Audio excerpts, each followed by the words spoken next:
Chapter 8. Hannah held her breath. She heard Papa clear his throat. My wife's name was May, he began. She passed away about 3 years ago when Hannah was 11. Hannah sensed surprise in the hush that followed. Then she heard a few murmurs of what might have been sympathy. May was a Christian, raised by missionaries, Papa went on. After she died, my daughter had her lessons from a good churchwoman. Now she's got in her head that she wants to graduate. I figure she needs maybe 2 more terms of school. Then she'll be helping me at the new shop. We aim to settle down here and run a good business. A pause. If there's going to be any trouble, it won't be either of us starting it. Silence. I'm not saying to chase them out of town, Baxter's voice again. But there's got to be laws about this. I know coloreds can't go to school with our kids. Indians can't either. Isn't it the same for Chinamen? There's a question. What's the law, Harris? Someone else called out. Yet another clamor began, followed by the rapping sound. This time, Mr. Harris spoke slowly. I have to admit, I don't know where the law stands on this, he said. I tell you what, there's no state house as yet. We're governed from Washington. I'll write a few letters of inquiry and I'll call another meeting once I hear back. Apparently, Mr. Baxter was still not satisfied. And she'll be kept out of school until then? No.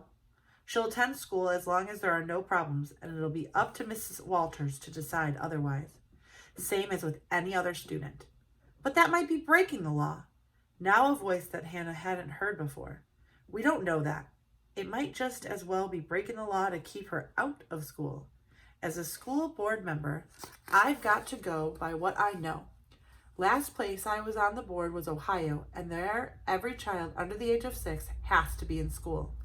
Same in New York State, someone else agreed, but they probably don't have Chinamen living there. Mr. Baxter again. If they did, you know there'd be a law against it. Baxter, Mr. Harris's voice was firm. We've made our decision. You don't like it, you can write your own letters. I might just do that, Mr. Baxter sounded belligerent, but said nothing more. Hannah realized that the meeting was likely to end soon. She ducked down low again and began creeping away from the depot. Hannah?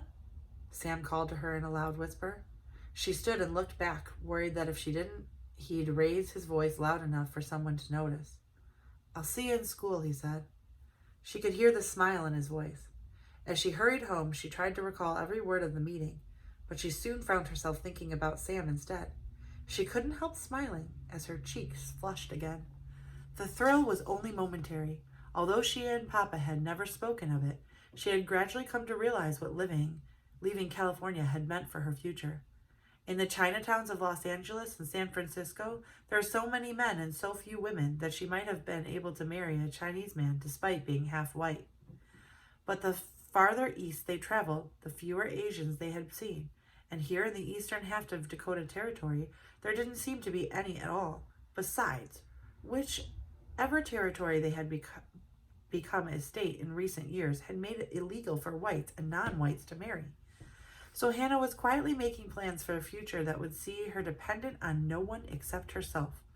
Graduation, then a shop as a seamstress, first with Papa and someday on her own. She shook her head as if to shed the image of Sam's friendly face. No room in those plans for daydreaming about a white boy, no matter how kind. Once home, she hurried up the stairs and got ready for bed. Papa had installed a board wall in the attic of the rented house, divided it into 2 rooms. Her half was at the back of the house. She was sliding under the quilt when she heard him come in. Moments later, his tread sounded on the stairs. He climbed halfway and stopped. Hannah, he said, his voice low. She clutched the edge of the quilt. She couldn't see his face, couldn't tell what his tone of voice meant. Yes, Papa? I'm not asleep yet. How ridiculous. If she was answering him, of course she wasn't asleep. We'll talk in the morning, he said. But if you're going to disobey me, you'll have to learn to cover your tracks better. You left the door unlatched. That was all. Before she could reply, he went back down the stairs. Hannah drew in a deep breath. She smiled as she turned on her side and curled up a little. Papa could still surprise her sometimes. The next morning, Hannah knew what Papa would say before he said it. I don't know, Hannah. People are already riled. I don't like the smell of it. She paused before she spoke. Mr. Harris said I could attend school until he hears back from Washington on what the law is. No answer. Yesterday afternoon had given her a tantalizing glimpse of school at its best. If she could have lessons like that for the rest of the term, she could graduate as Mama had wanted. There was another reason, though, a more important one. The world was so often unfair, and she couldn't do a single thing about most of that unfairness. But she had learned from Mama to fight it where she could, and that meant right here in La Forge.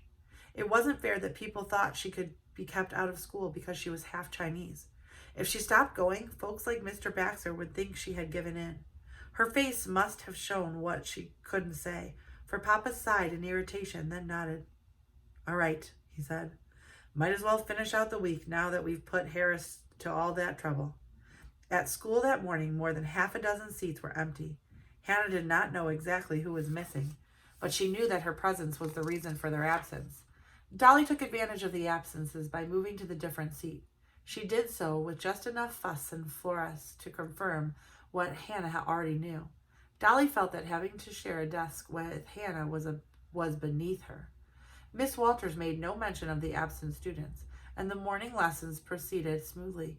After arithmetic and history, Hannah used pen and ink to write a verse from a poem of the penmanship lesson. She chose Mama's poem, which she knew by heart. To My Mother by E.K. Hevervey. I know thou art gone to the land of thy rest. Then why should my soul be so sad? I know thou art gone where the weary are blessed, and the mourner looks up and is glad. Hannah loved practicing her penmanship. She cherished a memory from when she was a small girl in Los Angeles of being given a brush and a little pot of ink to experiment with while Mama and a group of friends practiced Chinese brush writing. In their hands, the brushes had seemed almost alive, their movements fluid and airy and solid all at the same time. Their lettering was a song of ink that flowed from their bristles. Hannah could not yet read, but she copied some of the shapes that the adults were making. One of Mama's friends praised her efforts. Already she has a good eye, Mama replied with obligatory modesty. She's so young. Who knows, it will grow with her.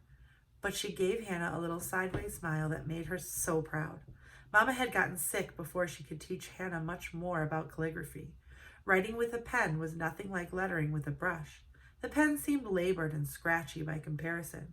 Still, perfecting her handwriting was another way that Hannah sought to help keep Mama close and clear, to stop her from slipping into a hazy memory.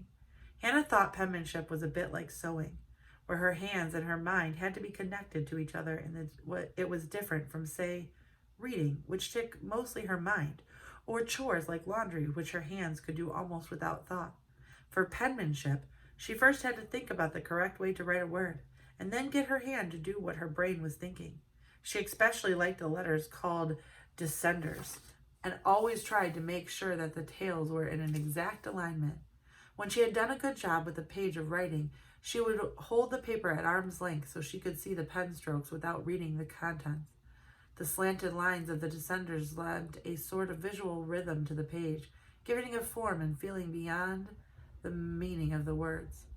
Hannah finished copying the poem and set the page carefully on the corner of her desk to dry. While not a perfect effort, it more than satisfied her. She wondered why she had never thought to write out that poem before. During the noon hour, she left the room to use the privy. She lingered outside for a while, watching the older boys play a three-cornered game of catch. By the time she went back inside, several other students were already in the schoolroom. Her penmanship paper was no longer on the corner of her desk.